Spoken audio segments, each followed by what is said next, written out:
This nation was founded by men of many nations and backgrounds. It was founded on the principle that all men are created equal. Mayday, mayday. Going down. You take the red pill, you stay in Wonderland, and I show you how deep the rabbit hole goes. Human beings are a disease, a cancer of this planet. I see dead. The power of Christ compels you. The power of Christ compels you. The power of Christ compels you. The power of Christ compels you.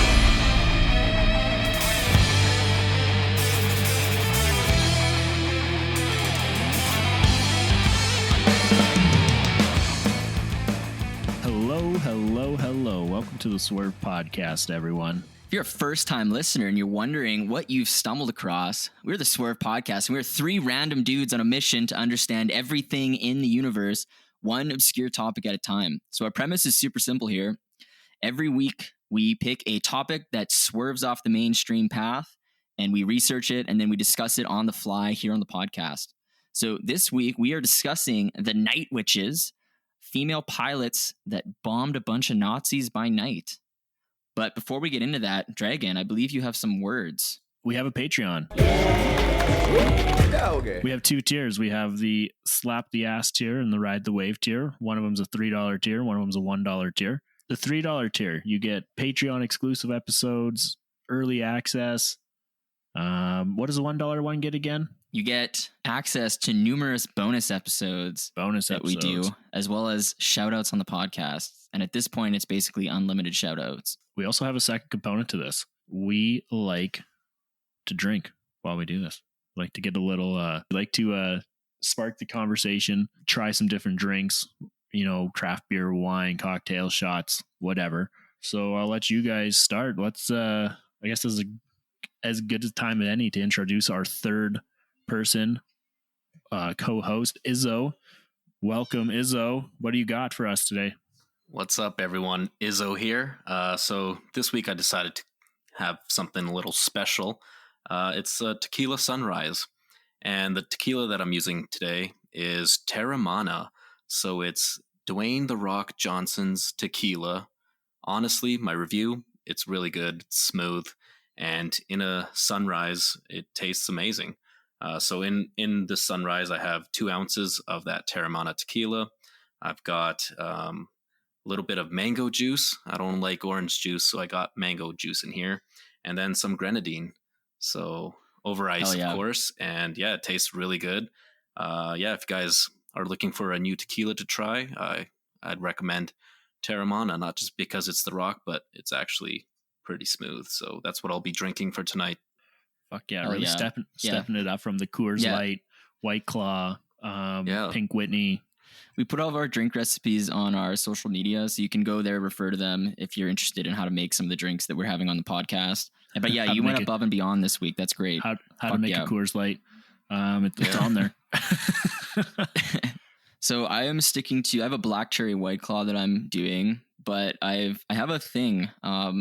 So it's I mean, it I looks guess like you just a call fleshlight. it. You call it. Yeah, dual purpose. Funny enough, it keeps your White Claws cool. And your dick wet. So it's like a beer koozie thing. My significant other purchased a few of them, and it's actually fantastic. It keeps your drink cool for 24 hours. Like if you leave it overnight, it's still cold the next day. It's insane. Wow. It's actually insane. And where'd you get that from? I don't know. I don't know where she got it from, but I've been using it and it fits White Claws, like that shape of can. That's all you can fit in it. Oh, the slim ones. The slim ones, yeah. But no, it's fucking nice. So I have a nice cold Black Claw White Cherry flavor. What were you going to say? Black Cherry White Claw. Black White Claw Cherry. It's a new flavor. Fuck yeah. Limited edition. Limited edition. But no, in all seriousness, for me, I unfortunately have to take the week off the booze because I'm on call for work. So hopefully they don't phone me. But if they do phone me, I have to go to work. So Yeah. If you guys didn't know, Dragon is a doctor and he is on call. So yeah, I just do this. Everyone's always worried about their paychecks. I'm just throw it on the pile. It's just a hobby. Yeah, no big deal. Yeah. What up? Right. Yeah, I'm clearly the doctor of the group, eh? Clearly. Yeah. All right, I say let's get into this topic.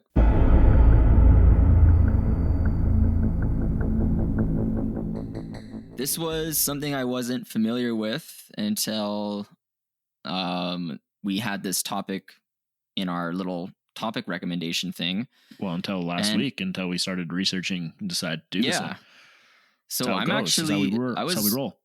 Yeah, I was actually very glad to have researched this topic because it's something I had no idea that was a thing. Like zero knowledge of it.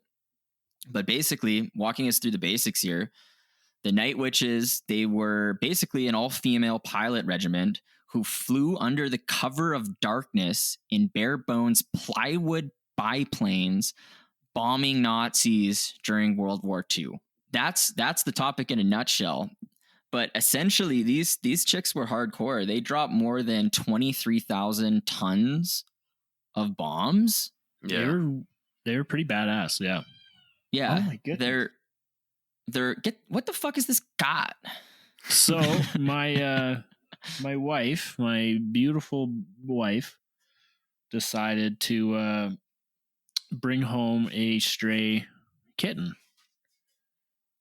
So yeah. So as of right now, I have this cat in my office where I do the podcast, and I can't let it out because we have other cats. So yeah, this little fucking terrorizer is running around, and I'm trying to yeah, I can't let it out because it's a stray, so we don't if it has worms or whatever, then it'll get our cats sick. So yeah, if you guys didn't know anyone who wants a fucking cat, I got an extra one because we're not keeping it. I don't know, you haven't sold me yet. I'll send you some Snapchats, Izzo. I'll sell you. Yeah, so that's what that noise is, so I apologize. I'm trying to tucker it out, but it's not falling asleep. It's all right. But yeah, these Night Witches, in a time when 25% of planes would get shot down, they managed to do some incredible things. And listen long enough and you'll learn something, just like we did. So yeah, let's just keep going with the basics here. So I want to say they were officially referred to as the 588th Night Bomber Regiment. But their name later changes to the 46th Tommen Guards Night Bomber Aviation Regiment. And the reason they were referred to as Night Witches, I guess there's kind of two reasons for this. One, they were nicknamed Nachtzexen. I can't say it's a German word. That's the best I'm going to do. It means Night Witches. Nachtzexen. 999. So they were basically, because these were wooden planes, and we'll get into this. I have a whole thing on these fucking planes. It's hilarious. It's actually kind of sad, to be honest, but because they were wooden, they made this whooshing noise that was similar to a sweeping broom. So it sounded like a witch riding a broomstick when they would do their flyovers during their bombing session. So that's why they were referred to as the Night Witches by the Germans. So they didn't name themselves. They were named by their enemy, which is interesting. That's normally how something like that would kind of come to be, wouldn't it? I don't know. I'm not a historian. I just kind of like the. I just research topics on the Swerve podcast. Wasn't it like the Führerball in the Foo Fighter episode? What was that one? That was episode 3, Foo Fighters. But what were they referred to as something else? The like the Führerball or something like that, weren't they? There was a bunch of names for them. There was a few different ones. I don't quite remember. But yeah, the most badass nicknames come from when your enemy nicknames you. So that's when you know you're doing something right. Yeah.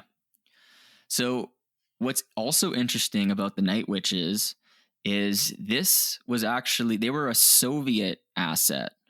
So they're part of the Soviet Union in this war, which is interesting. And they played a vital role contributing to the winning of World War II. And when we get into some of their operations, we'll see why that was the case. But essentially, these girls, they were just ghosts in the night.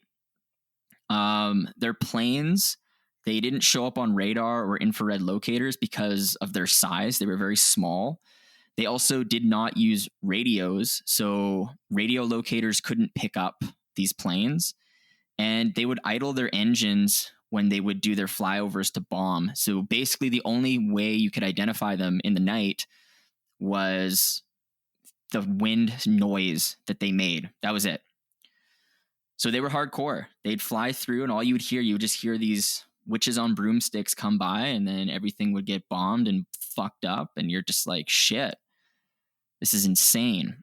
Well, I don't know about everything, because they didn't, because they're heavy planes, because they're made of wood. These planes nowadays would probably be worth a lot of money with how much wood costs. The price of wood right now, but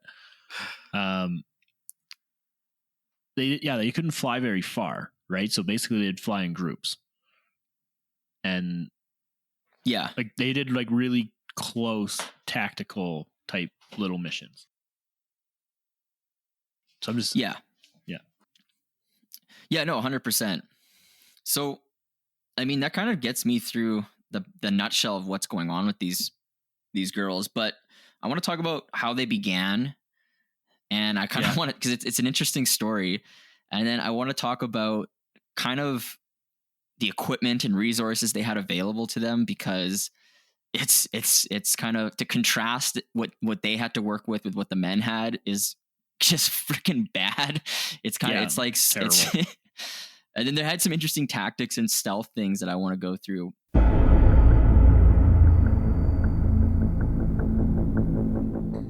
Essentially, how this starts, Hitler launched Operation Barbarossa in June 1941. And basically, this operation entailed a massive Soviet invasion. It was actually one of the largest invasions in history at the time. So Germany's they're just like, fuck it, let's go.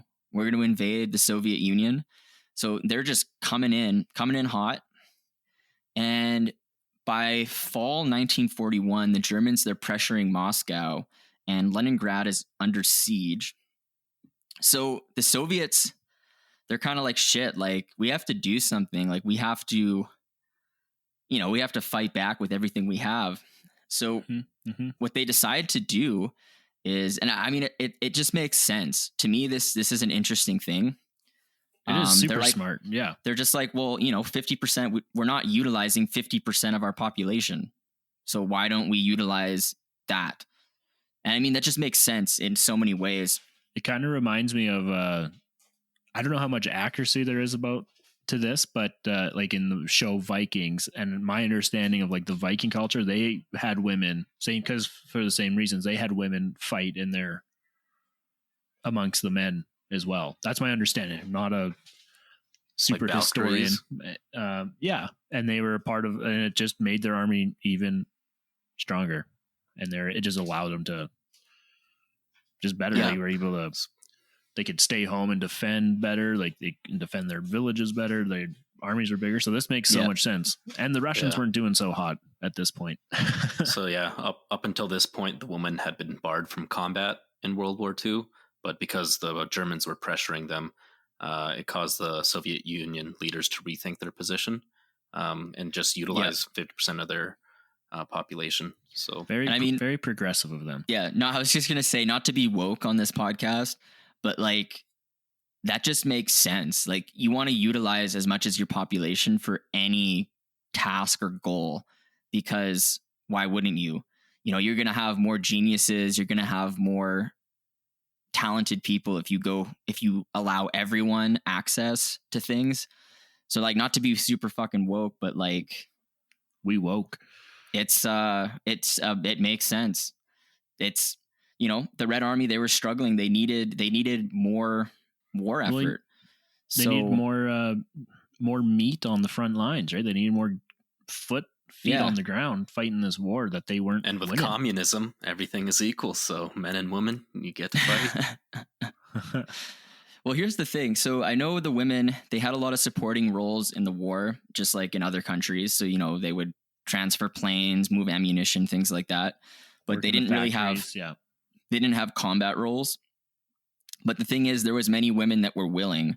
So like, this isn't a thing was forced. Maybe it was. I don't actually, like, it's the Soviet Union. Who the hell knows? Well, it's probably with the somewhat Red forced. Army, like they couldn't retreat. They would gun them down, like, Yeah. if they retreated. So like, maybe that's not the right word to use, but I know a lot of these women, they had sons, they had fathers, they had brothers killed in the war.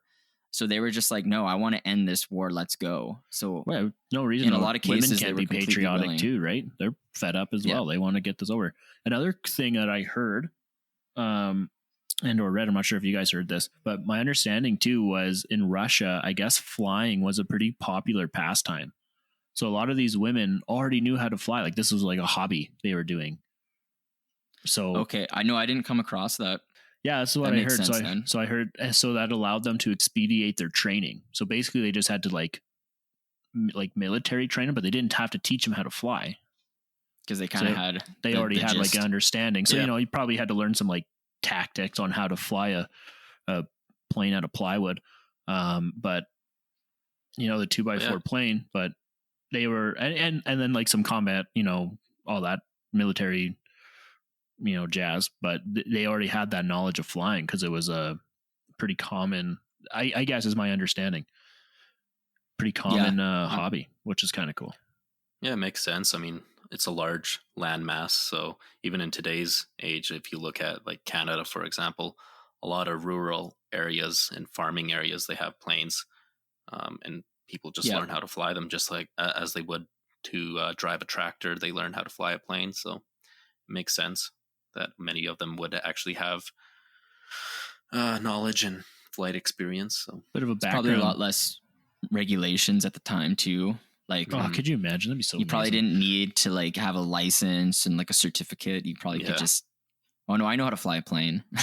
Well, even like I got it. 20 years ago, there weren't as many regulations. So if you wanted to learn how to fly a plane, it might take you, maybe a month, and you could start flying from one country to the next. So especially like in Europe, where everything's so close.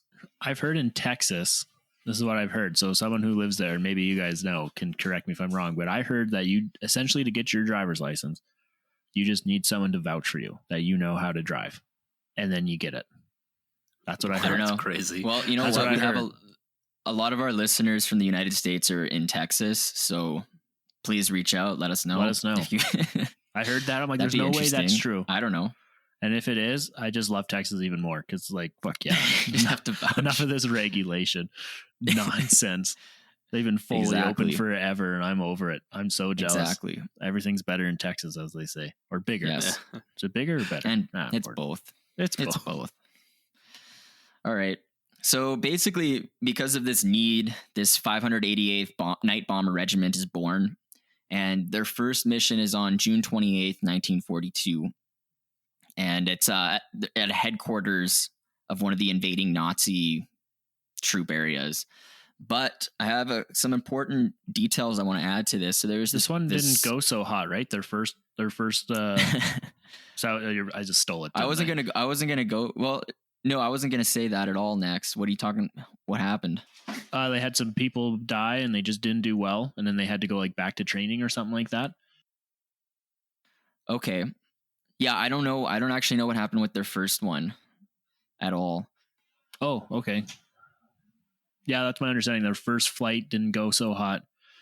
I don't have anything written down, but yeah, they said some people passed. They had, my understanding, some of them died, and then because they did have, of course, it's war, so that's going to happen. Yeah. But yeah, then they had to go back, and they're all mad, right? Because they're out to prove themselves because they're women for the first time fighting with men, and Right. it just didn't go so well. And then they went back. They had to go back to like some more military training and stuff like And that. just regroup, rethink. Yeah. So this girl, her name was Marina Razkova, and she's an important name for the Soviet Union during World War II. but she was essentially the brainchild of the all-female squadron. People refer to her as the Soviet Amelia Earhart. So Marina, she had been receiving letters from women all over the Soviet Union that were interested in joining the World War II war effort. And as I mentioned, a lot of these women, they lost, family, like brothers, fathers, their sweethearts. Many had their homes destroyed through this war. And they're just like, we want to help.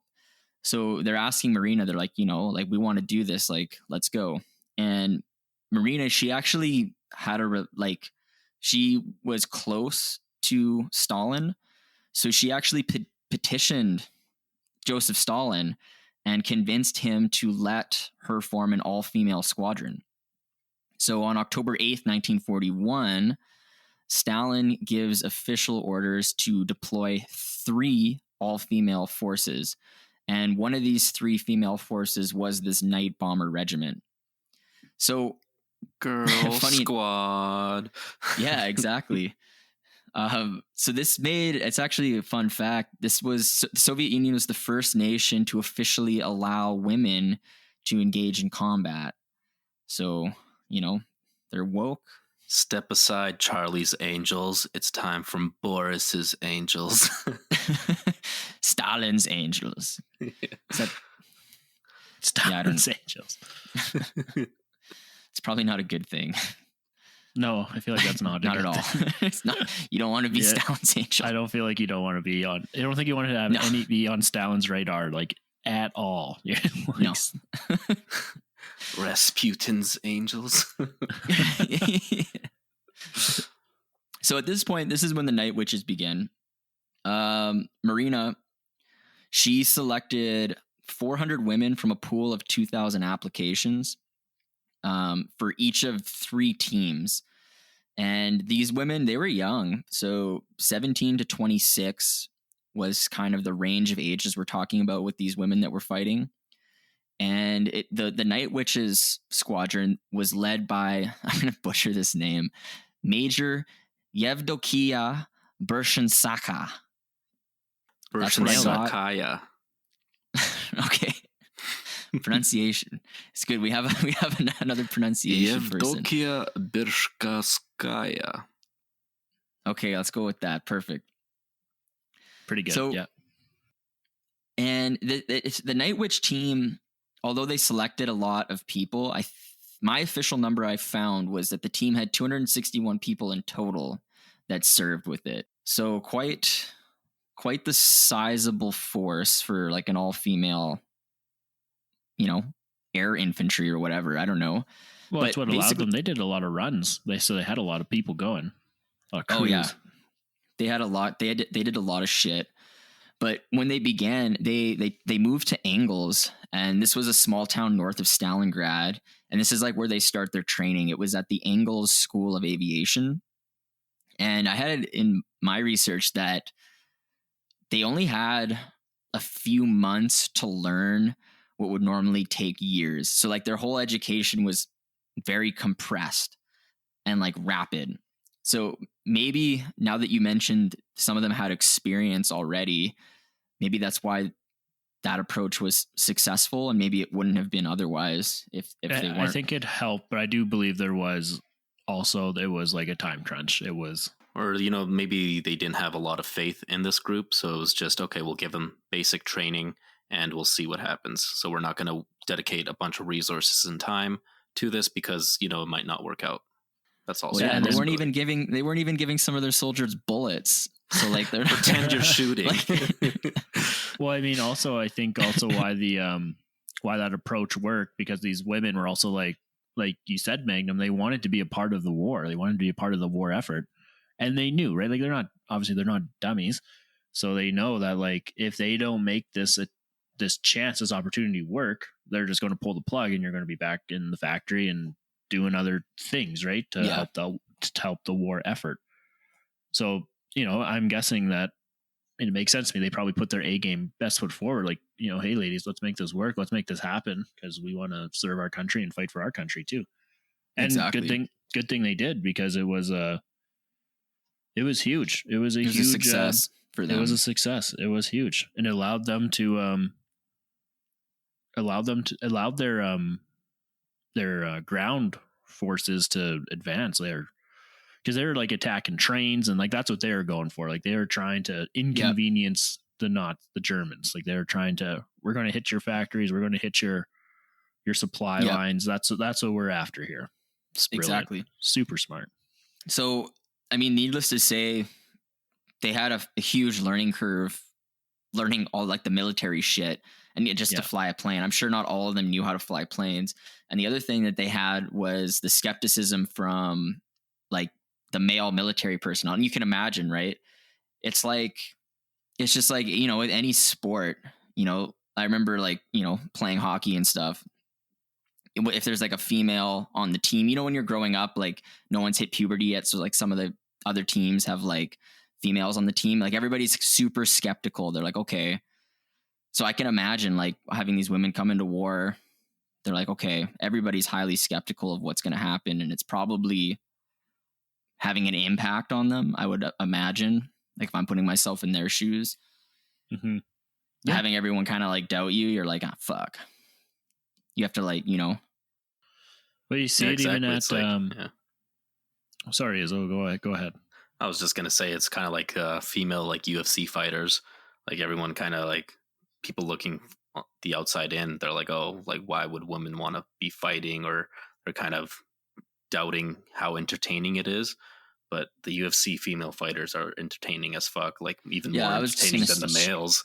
And they would destroy like 99% of the males in the general population. So I was going to say, working in the trades, you see it a lot too when you get women in the trades and they want to prove themselves. They don't want to, because it's a male dominated industry. So they work harder because they don't want to look bad. It's great. Right. It's awesome. I love having women on my site. It's just like, fuck yeah, you're going to work twice as hard. I'm going to get all the credit. It's going to be amazing. And such is life. Canceled. And we are no longer woke. Oh no, this podcast is not woke. That's for damn sure. Definitely not. So the other two, I wanted to say, like I said, there was 3 squadrons, and I just wanted to give a shout out to the other 2 while we're in this part of the podcast.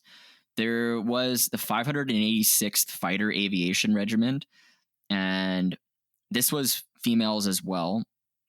But they flew a different plane. They didn't have these plywood planes. They had the Yak-1 fighters, and then the 587th Bomber Aviation Regiment, who again, they flew better planes. They were called the PE-2 dive bombers, twin engine planes. So it's funny because the one that, at least in the historical record, that has the most attention out of these squadrons is the Night Witches, who were the 588th, but they had like the worst fucking planes. They had these plywood planes. The other female squads had like good shit, which is it's just kind of strange to me. Yeah, they had the Flintstone car of planes. And then I guess the other thing I want to mention right now is these 3 teams, they were meant to be exclusively female, but in reality, they were not. So we say that they're all female. We say it's an all-female team, but there was definitely males on these squadrons. Some of the males were just mechanics. Some of them were just spotlight operators. But the other thing that was crazy, some of the women, they weren't tall enough to operate the gunners on the more advanced planes. So you needed like a physical man to operate the gun because the women were just too short. So it was a mixed, it was a co-ed, mostly female, but it was still a co-ed in a lot of cases. I just wanted to say that because some of the articles I was reading actually didn't mention that at all. They're kind of making it seem like it's like this all female only, and like it, but actually they're going for the narrative. Yeah, they're going for the narrative, the woke narrative. But it's not historically 100% accurate to say that. So that's why you come to the Swerve fucking podcast, because we're historically accurate, and we're gonna give it to you straight. We've been canceled so many times, we don't care. Well, you know what? We're on fuck. We're on Odyssey now on BitChute, so can't cancel us there. Haha. Never die. Loophole. So yeah. Did you talk about their equipment that they were given? Like that's their exactly uniforms? what I was going to come into right now. Talking about their right equipment and resources. That's my next section here. I mean, we can start with the uniforms. Well, yeah, because like well, like Magnum mentioned, like they had Russia was losing and they had a shortage on it. Like they weren't even giving all the soldiers bullets. So of course they just didn't have women's uniforms. So they're giving them uniforms that are too big. And like their boots were too big because they didn't have small enough boots. Yep. So they had to like stuff fabric or whatever. They had to fill the space in their boots. Yeah, and they also weren't making uniforms for females. They were just making them for males. And now you're having females trying to fit into them. So you're not prepared for in a short time span too, right? Yeah.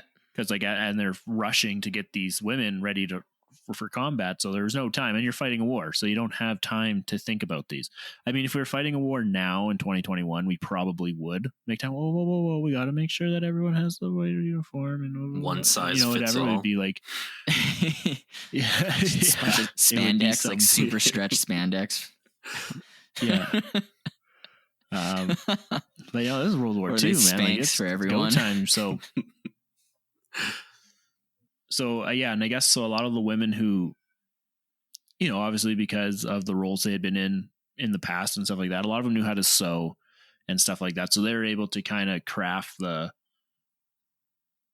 the uniforms fit, tailor them to themselves, which was good because they had those skills, they had those abilities. The ones who didn't know how to, they just had to wear baggy clothes, I guess. Yeah, that's right. Basically, everything was a hand-me-down from male soldiers, basically, as far as their uniforms went. But this is the most hilarious part to me.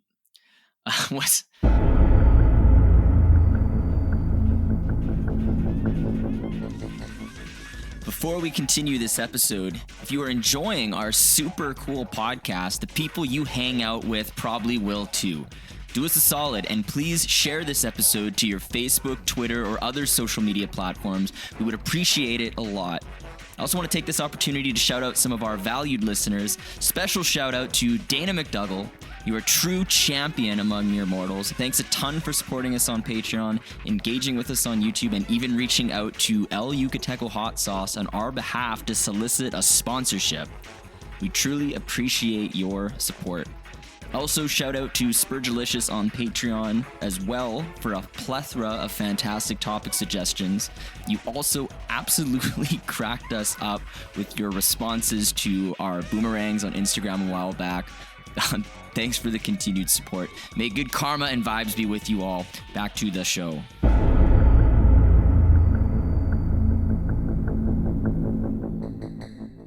Because they didn't have, like we just mentioned, they don't have the resources to do shit. And also there's probably a bit, like we said, there's probably a bit of skepticism. So they're probably like, well, but then again, you know what? Maybe there wasn't that. Like I said, they were flying some of the advanced fighters as well, the other regiments.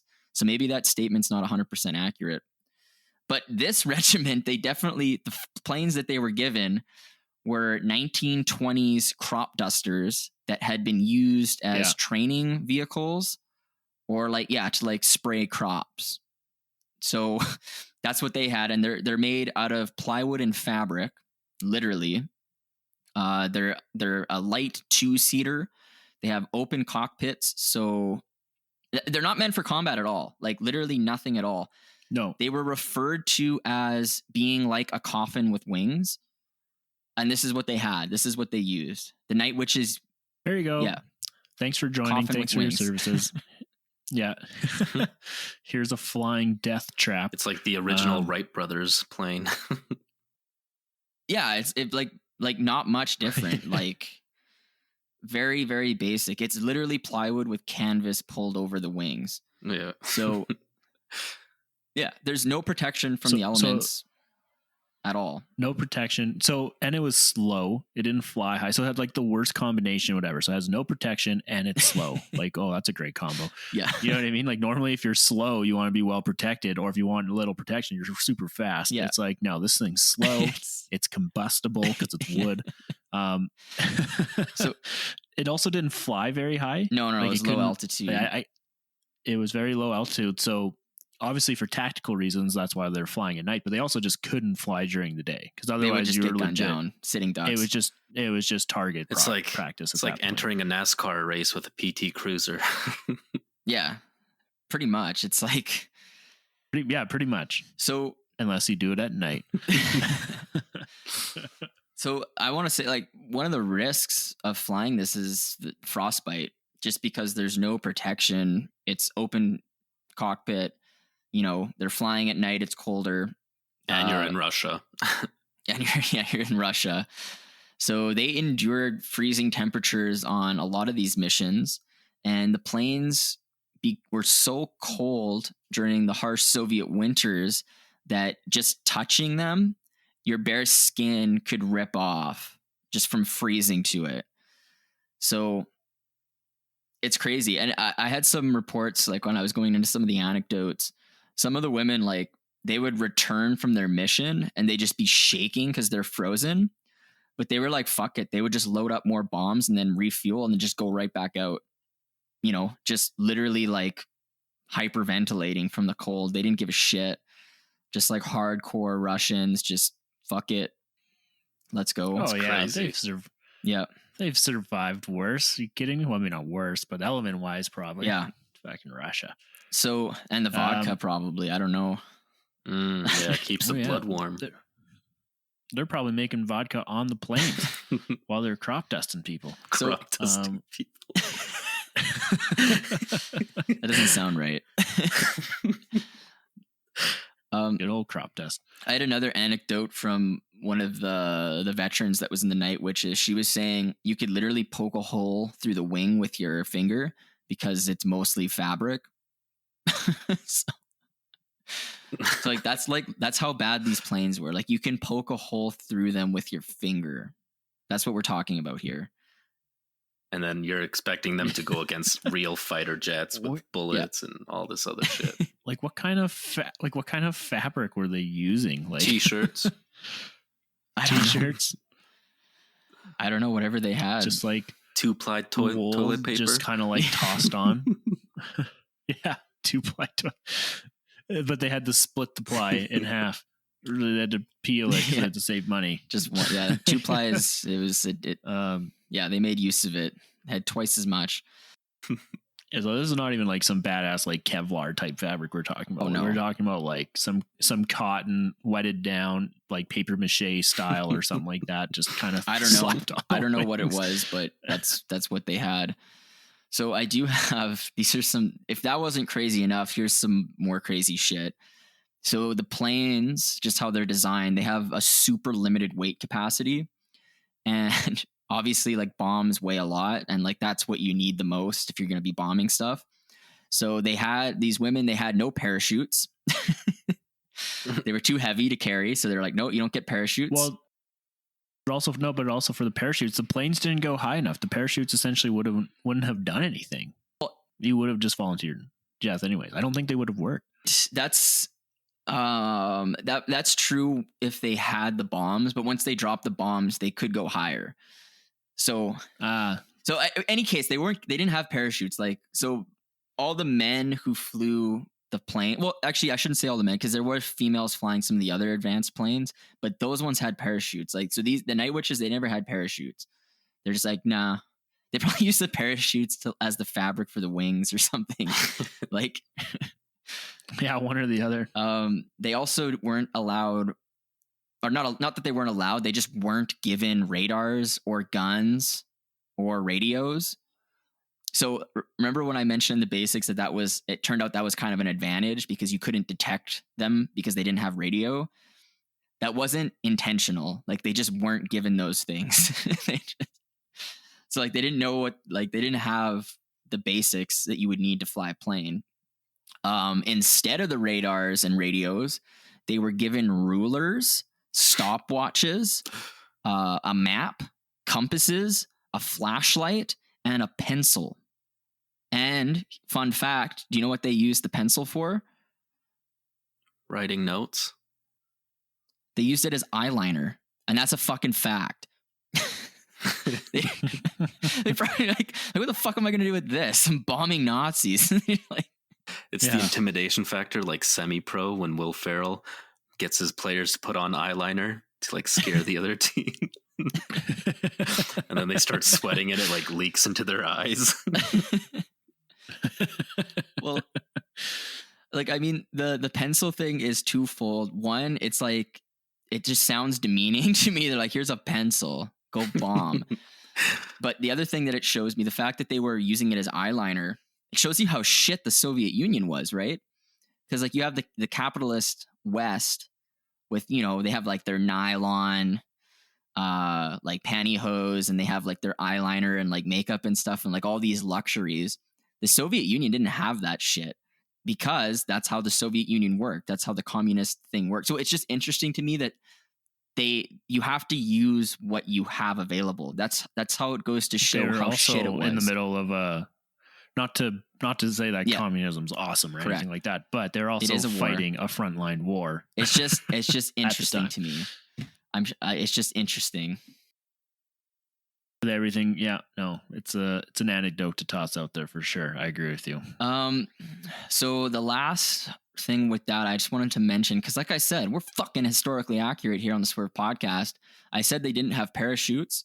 That's true, but it's only half true because they did receive parachutes in 1944. So, and here comes the fucking snow. God damn it! Oh shit. So yeah, Canadian. So they didn't have it. Yeah, I mean, for anybody listening, like we're fucking, I don't know, mid-spring and we're snowing. That's crazy. I love it here. So there was some, it's funny, we're talking about how slow the planes are and how like heavy and shitty they are. Like they have a flashlight instead of a gun, and like instead of radars and a radio, they have a fucking ruler, like a pencil. But there was some pros to the plywood planes. So because they were so slow, it actually gave them a lot more maneuverability. So they could maneuver better than other planes, which I'm sure might have been the only advantage that they could think of. But so I had another thing. So they could maneuver a little bit better because of their speed, but I did find they did get fucked up. So although they could maneuver a little bit better, they didn't have a lot of options. So like there was this one German pilot, he was a German fighter. His name's Ace Josef Kosiok. He ended up grounding the entire unit one night because he shot down 3 or 4 of their planes. So, I mean, the point I'm trying to make is they were saying that they had a maneuverability advantage, but in reality, one guy grounded their entire unit because he was shooting them down so easily. Yeah. Well, I mean, their element was surprise, right? Like that was what. So as soon as if you caught on, like they were sitting ducks, like they're sending in distraction planes so that they can come and get the bombers can go in. So yeah, if you just figured it out and figured out the plan, then it would be easy. Like that was their thing. That was all they had going for them was, okay, we just got to be clever and figure out ways to make this work. And they were, for the most part. So that doesn't surprise me that one guy was just like, all right. Just grounds the whole unit. I'm bringing the blitz. I'm bringing the blitz. Yeah. So there obviously that was the one pro for having a slow plane, but there's like so many downsides to having these fucking planes. Basically, because they're made of plywood, the tracer bullets, they would literally cause the planes to erupt into flames immediately. So like the planes would just explode like a paper plane lit on fire immediately as soon as they were hit with a tracer bullet. So super susceptible to like. And it was wood. And it's wood with some sort of fuel on it with gasoline. It's just a flying matchstick is what it is. They didn't have ammo for someone to either. Yeah, so they didn't have any defensive. No defensive ammunition. So, and a lot, like I was saying, a lot of the other pilots in the other regiments, they actually had guns. So like what some of the pilots actually like, you could, because it's an open cockpit, as a last resort, fucking use your gun if you had to. Like if you want, if you were gonna shoot at a plane, like you actually could use it as a last resort. Or your plane had literally a gunner position that could be used. This had none of that. Like they didn't even have a gun on their person or a defensive gunner on the plane at all. So if someone's following them, they actually have nothing they can do. The only evasive maneuver possible with these plywood planes was to simply go into a dive bomb. That's what they were trained. So as soon as they were getting shot at, that's all they could do was go into a dive bomb. Just aim for the ground with the nose of your plane. Like, just like, you're going to go down, so just start going down. Like, and they didn't have parachutes. So it's kind of like one of those things, like they didn't have parachutes. So it's like what they say when they're falling off a ladder and you're at the top of a ladder and you're falling off. It's like, hold on until you're close to the ground and then jump off. Is that what their kind of strategy is? Like, go to the ground, and when you get close, jump and hope you survive type thing. Tuck and roll. I don't know. Do a barrel roll. The point of the dive bomb was to duck under the fire. But like, I don't know. Like, that's all you got, I guess. The other, like, I don't know. I guess the theory is don't get shot at. Yeah. So because they were low altitude flights, because the bombs weighed so much. Yeah. They were just easy targets, just period. There was no, like, there's no advantage to being like low altitude. Like as a plane coming into, like, you know, they have like turrets and stuff that will shoot at you. Like you don't want to be low, but they were. And because they're plywood and fabric, the wind could just toss the plane. So like you could just get wrecked from wind and just be like, shit, like I'm that sucks. Like just the elements, like the wind would wreck you, and then just the cold, like frostbite is literally a concern you have to be aware of. Like you could just freeze if you're not careful. Yeah. And I have some speeds here. Their top speed with these plywood planes was 100 miles an hour. And the German planes on average could travel 400 miles per hour. So like, you just can't, there's nothing you can do if someone's trying to gun you down. Yeah. Literally nothing. That's crazy. 4 times slower.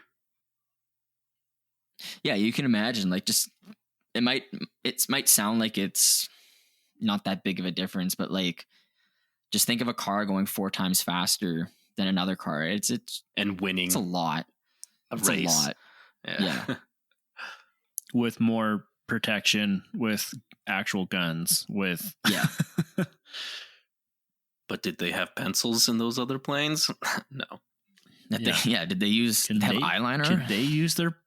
Could they use their protractors to coordinate things? No. That's funny. You need radar, loser. Here's a ruler and a map. like I don't even know what you do. Like like you draw on the map. Like I think they're here. I'm like, that's your radar. You can't afford bullets. You can't afford a radar. According to the map, they're over here. That's all you have. So, I mean, overall, the main point is they had shit. And that's what they worked with. They, difficult missions, but they didn't have the resources that would have been adequate. But that's what they did. They made it work. They got it done. And how did they get it done? So, yeah, there are some specific tactics they used. The power of the pussy. What? Oh yeah, yep. I think that's what Izzo was trying to refer to. No, how'd they get it done? Power of the pussy, baby. Girl power. Girl power. Was this PG swerve now? Come on. So there's like. Does it say explicit on our podcast or PG, Izzo? They're freaking. Come on. Their distraction plane. It's just like 2 of the women in the cockpit. They're just flash.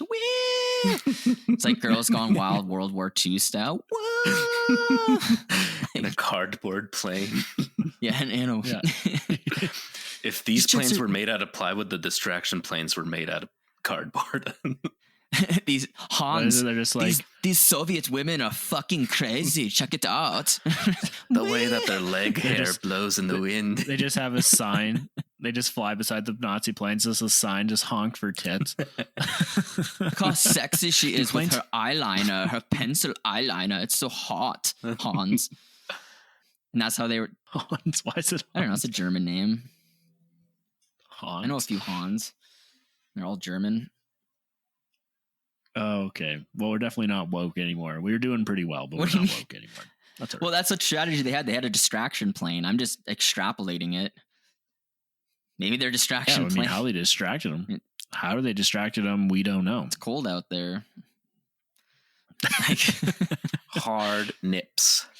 They probably didn't have. I mean, Hard those nips. uniforms probably didn't come with bras. Like, Cut diamonds with those puppies. It's probably what was cut in the fabric. Poke holes through the fabric with your nipples. Sing. so these they're called the Polikarpov planes. These are the plywood planes. They could carry a maximum of 2 bombs at a time. They'd put one under each wing, and the women in the cockpits, they would also try carry some grenades by hand. So in addition to dropping bombs, they would pull grenades and drop those as well, like as many as they could carry that was reasonable. And they're low enough to the ground that they would actually reach. Yeah, they were. before blowing I up. think they were like 500 meters off the ground only.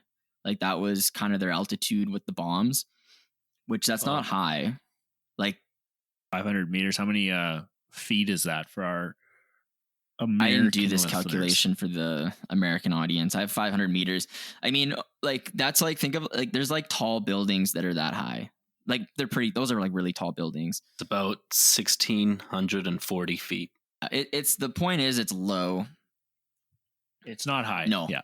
When they would go on these missions, they would send out up to 40 2-person crews. So they'd have 20 planes going out at night for any given mission, or up to 20 planes at least. And how it worked, they'd have a pilot in the front and then a navigator in the back, like with the ruler and the flashlight and the map, like trying to navigate the fucking people. Like, What is he doing? He's just like drawing, and they didn't have a pencil because they used it up for eyeliner. So he's just like, he's just like, well, if I use this ruler's telling me that if we go to these coordinates, like, what the fuck are you supposed to do? I don't know. 1 centimeter to the left. I don't know. Yeah. He's just like putting it up in front of his face and looking in like the skyline in the distance. He's like, okay. But it's an Yeah, they're about Looks about right. 300. Yeah, okay, we're close. It's Okay, drop almost it here. like- They're just like dropping it. Yeah. They're just dropping it on their own people because they're just like, yeah, this is it. Drop it. They're almost at like some point they're like, you know what, fuck it, Susan, just throw the map down, throw the ruler down. You're going, just go topless, and just like that's like more effective. Like, just take your fucking shirt off, Susan. Give me that fucking ruler. Like, Susan. Women are typically so bad with directions too. So I mean, you think you'd give them something a little better to.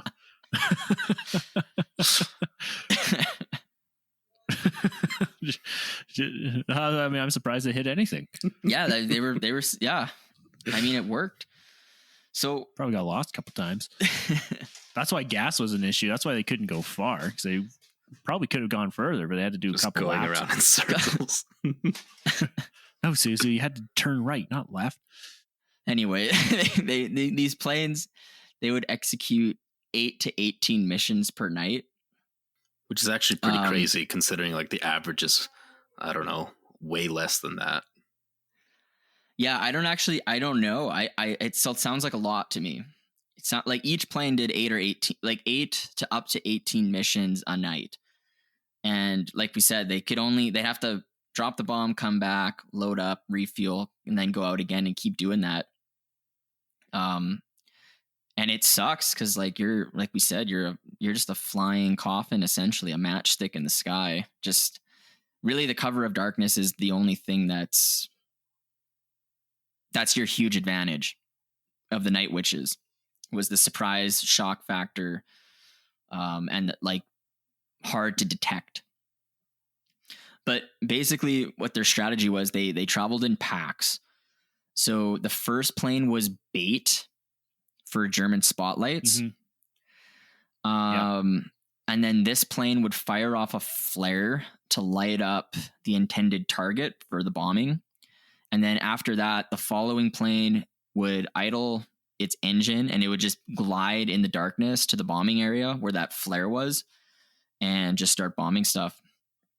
So, that stealth mode glide that they're doing, that was that signature. You'd hear the witch's broom sound at that point, and you knew you were just going to get bombed and fucked up by all these women in the sky with bombs. So kind of hardcore shit. And lighting up the spotlight probably made it easier for them too. Like when the spotlight's on the ground, seeing all that, being like, okay, that's where we're going. That's what we're hitting. Right. Just a thought. If you're looking at it, that'd be.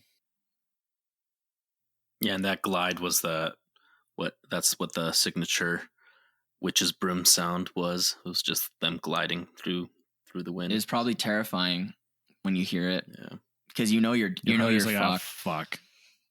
Like 999. So that was kind of their tactic. That's just what they did. They'd come out and they just do that night after night. I have a number of and they're super successful too. Yeah. I was just gonna get into their operations that they were doing. Like this, they did a lot of things. So I know I'm just gonna pepper through these ones, but they were deployed to the Southern Front on May 23rd, 1942. And I was listening. So they're on the Southern, like they're on the front, like, where the battle's happening. And I found this lady. She was a veteran of the Night Witches. Her name is Nadiz. Izzo, do you want to give this one a shot? Nadja Popova. There you go. She says, Popova. She said, quote, almost every time we had to sail through a wall of enemy fire, end quote. So they were getting shot at every single time. Sounds fun. Well, yeah, they're giant target practice. Yeah. She counted 42 bullets in her plane after one of the missions, and some of the holes were in the map and in her helmet. Yeah, and that's not counting the holes that she poked through herself with her finger. What? Oh, with the fabric. Yeah. With their hard nips. I thought you were trying to make like a sexual reference, like now she has a fourth hole, and I was like, no, I was just saying. I guess so. It was 42 bullet holes, not the holes that she poked herself testing the fabric. That's one advantage of being shot. That's a really deep belly button you have there now. So what I'm saying is, it's crazy. Like basically, you're getting shot in the head on your mission. Like it's crazy. All for the motherland, mother Russia. This is some crazy shit. Like I'm super impressed with the amount of, I don't know, like just courage and tenacity it would take to do some of this shit. And success that they had. And they had pretty limited deaths. Oh yeah, too. Like they didn't have a ton of people die. Like you would have thought that this just with everything there is, with everything we have said, and every disadvantage they had, that they would have just flown to the enemy lines and like dropped their first round of bombs and like kind of been like kamikazes. And then like they would have caught on, and then after that, just be like, come on. Like to me, it'd be like, you have one successful mission. Okay, great. But then it'd just be like, they would just catch on and just be like, yeah, okay, these big wood planes that they're flying at us now. Like I could just see the Nazi. Like to me, it'd be like Nazi should just be like, ha ha ha, look at that. That's all they got now. They got these wood planes. You know what I mean? Like, yeah, it was an idea so crazy it just might work. But yeah, let's go through some of these like operations that they had, because they're quite interesting. Just give you like a series of events that they went through. Yeah. So June 12th, 1942, they participate in the bombings of river crossings on Mias Severni Donuts. Donuts. We butcher these pronunciations. It's donuts. I don't give a shit. And Don Rivers. They also bombed roads in the South Steppes and Just like when we called the one guy Pilates. Everyone lost their Everyone mind. lost their mind. Everyone loses their mind. Shout out to episode 19, Missing 411, one of our more popular episodes. Mm-hmm. David Pilates. It's David Pilates. I don't give a shit. So they're bombing roads, they're bombing river crossings, like points of transportation. From August to December 1942, this was called the Battle of the Caucasus. The regiment defended the city of Vladikavkaz, as well as bombing enemy equipment. And I just keep reading my notes and I see a bunch of words ahead, and I'm like, there's no fucking way I'm gonna get these. Just cue me up. They bombed a bunch of enemy equipment and troops in the following places, Izzo. Igora, Mazdok, and Prokhladanya. Perfect. Perfect. So sounds like a type of pasta or something like that. You got to try the broccoli, or like a type of fish, maybe. Like, you got to try the broccoldonia. Some kind of That's vegetable with broccoli in it. Vegetable dish. Vegetable. I'm seeing tempura yam with that one, with that word. Yeah. The Soviets don't like vegetables, so they bomb the shit out of them. Yeah, they're very potato oriented, and that's how the potato famine in Ireland started. Yeah, that's how the potato famine in the Ukraine.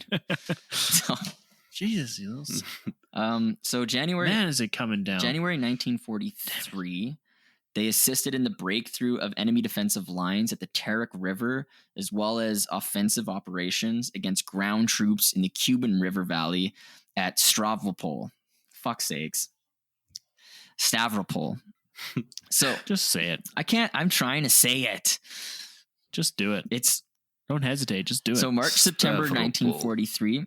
They also have another operation that they do. They assist in the breakthrough of the Cuban bridgehead and the liberation of Novorossiysk. It's not even worth me reading these. Like, there's no point. I hope you guys are writing these down. Yeah, there's no point in me going through. I can't pronounce any of this shit. I don't know. Izzo, do you want to roll through these? Yeah. I can't fucking do it. I could try. Story is ruined, Magnum. Way to go. Okay, might as well not even let's listen get in anymore. the next operation. So yeah, March to September 1943. I'll just repeat the one that you said. They assisted in the breakthrough of the Kuban bridgehead and the liberation of Novorossiysk.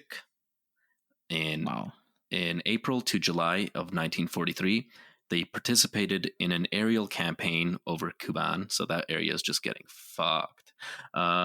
November 1943 to May 1944, they provided air support to ground troops in the Kirk-Etegen operation as part of the Crimean offensive and in the city of Sevastopol. So not the same city of Stavropol. It's Sevastopol, or it's either a typo in the notes. Interesting. I don't think it's a typo. I think that's real. Okay. In June I just want to pause for a moment. Okay. What the hell are they doing supporting the ground troops? Like, how can I guess like aerial support, right? But like, you know what I mean? Like, they're not like, I don't know. Typically, isn't like aerial support like you're trying to gun something down? Maybe they flew in front of the ground troops, dropped some bombs on the lines, and allowed the ground troops to break through. I guess. Yeah, I mean they're gunning for supply lines, just keeping them distracted, keeping them awake. Yeah, right? Not allowing Nazi soldiers to sleep because now you're worried about the night witches coming and hissing through. Right, like you're not going to sleep. That's a huge thing. It's just allowing your soldiers on the ground to start making advantage. And that's where the Russians had a bigger advantage, right? Because they had a lot of people. Yeah, exactly. Not a lot of technology, but that's my understanding. At least I'm not a historian, but as we've said multiple times. So I've got to no sleep, Hans, since these fucking girls have gone wild. Every night I stay awake, waiting for the Nachthexen. the Nachtex Oh, coming. man. Anyway, on to the next operation. So June to July of 1944, they bombed enemy fortifications along the Pronya River, helping to take control of Bialystok, Minsk, and Mogilев in Byelorusia. That's In the best August one. 1944, operations over Poland in campaigns to expel the Germans from the cities of Augustów, Warsaw, and Ostrelka. So these are all Russian places? Those ones were This Polish one is Poland. places. Cities? Yeah.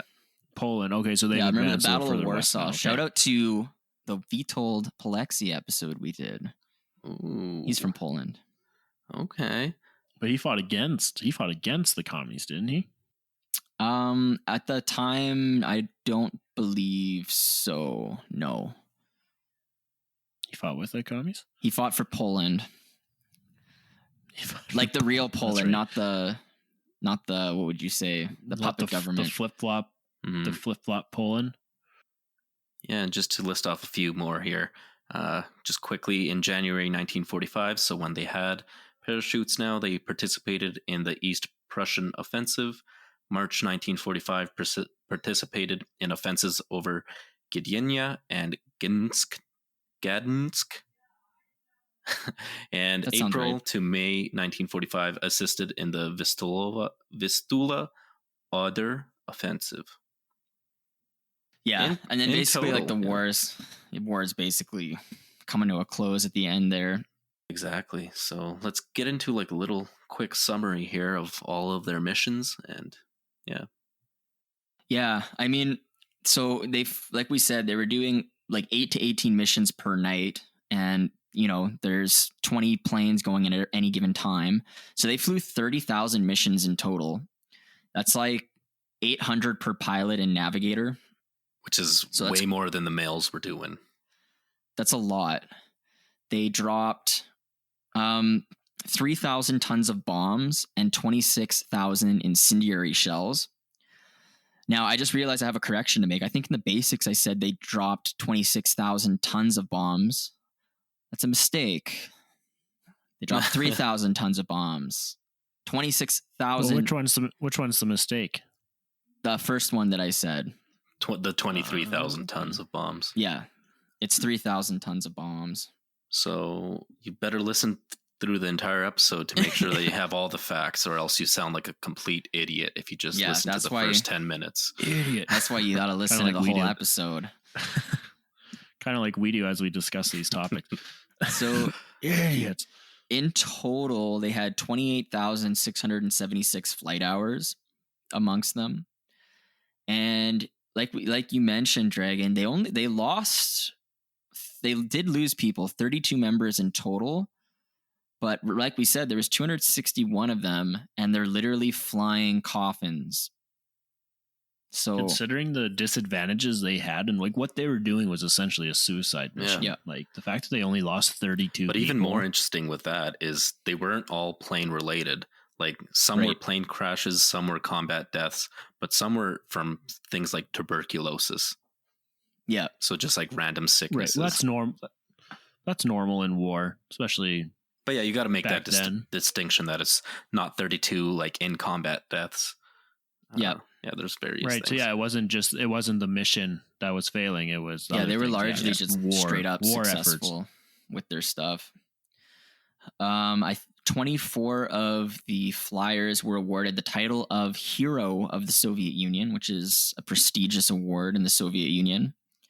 And through these operations that we outlined, they damaged or completely destroyed 17 river crossings, 9 railways, 2 railway stations, 26 warehouses, 12 fuel depots, 176 armored cars, 86 firing points, and 11 searchlights. And they also performed 155 supply drops of food and ammunition. So it sounds like they did a lot of shit. Quite a lot. Yeah. That's game changing stuff, right? Like that's Obviously it's not the reason that we want, that they won or anything like that, but it's things like this. And those are game changing numbers. Yeah. Those are big deals. Yeah. They definitely contributed to the overall winning of the war in some capacity. The effort. Now, I do have one thing I want to mention. So the Night Witches, they had what they referred to as the commandment of the Night Witches. And basically what it was just a phrase. It was, quote, "Be proud you are a woman," end quote. Be proud, you woman. Yeah, and I think this is interesting to me. So, they were killing Germans, and that was what they were doing. That was their job, was to bomb stuff. But in their downtime, despite engaging in what would be traditionally like a masculine role, is fighting war, that's what they're doing, they also embraced their femininity, which I thought was just great. They're doing they're still doing their needlework, their patchwork, they're decorating planes, they're dancing, putting on they're doing eyeliner, female stuff, using their supplies as eyeliner. So I just thought that was a fascinating thing. They also referred when their higher ups in the army weren't around, of course, but they wouldn't. They would just refer to themselves with their first names. They wouldn't use their ranks or anything like that. They would just kind of communicate that way. Yeah. Unless, of course, their bosses Stalin were around, like the male boss, Stalin. Yeah. Unless, of course, Stalin was around. Yeah. So yeah, it is cool. It is a big thing. Yeah. I just want to. I don't know. I feel like I don't know. It was just interesting that you're put in this situation and you're still able to be feminine, but add. Yeah, there's no reason you can't be feminine and there's no reason you can't be feminine and a badass. Yeah. Right? It's cool for sure. Mm-hmm. Be proud. Be proud. You served our country well. Yeah. So they're basically, this kind of brings us to the last mission and their abandonment. So like we said, the last flight was in 1945 on May 4th. So may the 4th be with you. Yeah. I don't know. I'm not even a Star Wars fan, but fuck it. They're like stormtroopers where they miss every time they shoot. Weren't stormtroopers? Are they all? Oh, I don't know. I'm just talking out of my ass. I was gonna be like, weren't they female and males? I don't know. But they were stormtroopers. I don't actually know what they were. So basically, they flew within 60 kilometers of Berlin, 37 miles for our American friends. And then 3 days later, Germany surrendered. So they were done. And kind of a downer, as I mentioned, this Marina Razkova, she was the Soviet Amelia Earhart kind of thing, the brainchild of the Night Witches. She actually died. She was one of those 32 that died. She was killed on January 4th, 1943. And she was, just doing work in the front lines, and her plane never made it. So she was given the very first state funeral of World War II, and her ashes were burned in the Kremlin. So they kind of honored her for what she was doing. Wow. And I mean, which is awesome. Yeah, if it wasn't for her, none of these squadrons would have been a thing. Mm-hmm. So, another kind of factoid. I know the Night Witches, they were the most highly decorated female unit in the Soviet Air Force during the war. So out of all the female squadrons, which as far as I know, there was only 3, they were the best one. So they succeeded a lot. And maybe that's why they have so many accolades. And when you look up the history, they're kind of prominent because they were so successful. Mm-hmm. But, basically after the end of World War II, they're disbanded after 6 months. And that was kind of it. They were done. They did what they needed to do and they got out. They did their Alright. part, help win the war. Now, I have a couple. I just have like some fun facts while we're at the end of this before we get into final thoughts and stuff. Let's get into it. Yeah, this one was kind of interesting. So in 1972, there was an asteroid in the solar system that was named after one of the women that fought with the Night Witches. Her name was Xenia Zhenya Rudneva. Xenia. There you go. And she was a night witch, but she was also an astronomy student. That's just funny. She was a night witch. She was Night witch. Like Knight Rider. It's just like Night Witch. Or for my It's Always Sunny in Philadelphia fans, it's like Day Man and Night Man. I just started watching that show. It's so pretty good, hilarious. yeah. But okay, she was a night witch who was also an astronomy student. Yeah, so that's the thing. She was an astronomy student, and she had her diary published in the 1950s. And so she wrote about the whole war, and it's kind of sad because like she's talking about how much she misses her family and stuff in her diary, and how she hopes she can come home and things. And Move she was aside, shot Anne down. Frank. What's that? Move aside, Anne Frank. You're not the only one with a diary. Yeah. But she got shot down in 1944. But what I thought was interesting about that, because she is an astronomy student in 1972, she did get an asteroid named after her. So that was just something interesting that I came across in this research. Apparently she was a nice lady. She was rude, Neva. Dude, I fucking hate puns. Like, I fucking hate that.